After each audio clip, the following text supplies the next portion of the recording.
Assalamualaikum warahmatullahi wabarakatuh. Perkenalkan, nama saya Viola Fertiana Octaviani, NIM B102102556, kelas Manajemen E. Di sini saya ingin mempresentasikan tentang banyaknya kasus kekerasan seksual yang ada di Indonesia. Pengertian kekerasan seksual. Pemerkosaan adalah jenis serangan seksual yang biasanya melibatkan hubungan seksual atau bentuk penetrasi seksual lainnya yang dilakukan terhadap seseorang tanpa persetujuan orang tersebut. Perbuatan tersebut dapat dilakukan dengan kekerasan fisik, pemaksaan, penyalahgunaan wewenang, atau terhadap orang yang tidak mampu memberikan persetujuan yang sah, seperti orang yang tidak sadarkan diri, lumpuh, cacat intelektual, atau di bawah umur yang sah untuk menyetujui. Istilah pemerkosaan terkadang digunakan secara bergantian dengan istilah kekerasan seksual. Lalu, apa-apa saja sih faktor-faktor terjadinya kekerasan seksual?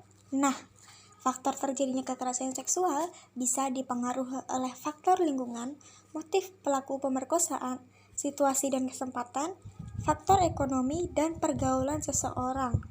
Banyaknya kasus pemerkosaan yang terjadi di masyarakat seringkali diselesaikan secara kekeluargaan dan diselesaikan di luar hukum. Biasanya akan segera dikawinkan antara pelaku dan korban, dengan harapan untuk menutupi aib di kemudian hari. Itu sah-sah saja apabila dilakukan oleh seseorang saja, tetapi hal tersebut sedikit kurang efektif.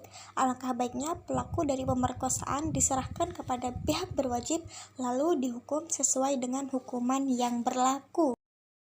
Nah, berikut dampak-dampak kasus kekerasan seksual terhadap korban.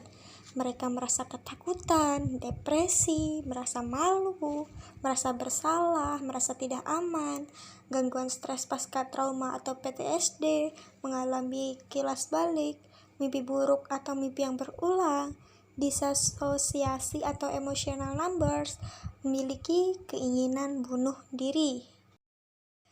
Hukuman kepada pelaku kekerasan seksual terdapat pada pasal 285 KUHP berbunyi, barang siapa dengan kekerasan atau ancaman kekerasan memaksa seseorang perempuan bersetubuh dengan dia di luar perkawinan diancam karena melakukan pemerkosaan dengan pidana penjara paling lama 12 tahun.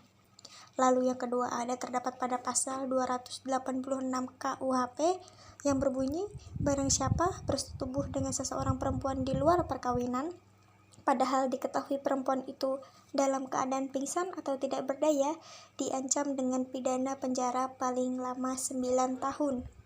Yang ketiga terdapat pada pasal 287 KUHP yang berbunyi, barang siapa bersetubuh dengan seseorang perempuan di luar perkawinan yang diketahui atau sepatutnya harus diduganya bahwa umurnya belum 15 tahun atau jika umurnya tidak jelas bahwa belum waktunya untuk dikawini, diancam pidana penjara paling lama 9 tahun. Contoh kasus kekerasan seksual yang terjadi di Indonesia. Yang pertama, kasus pemerkosaan guru pesantren terhadap 12 santriwati. Yang kedua, ada kasus pemerkosaan dan penganiayaan terhadap anak di bawah umur 14 tahun. Dan yang ketiga, ada kasus pemerkosaan terhadap anak remaja lalu dijual. Sekian presentasi dari saya. Apabila ada salah kata, mohon dimaafkan. Wabillahi taufiq wal hidayah. Wassalamualaikum warahmatullahi wabarakatuh.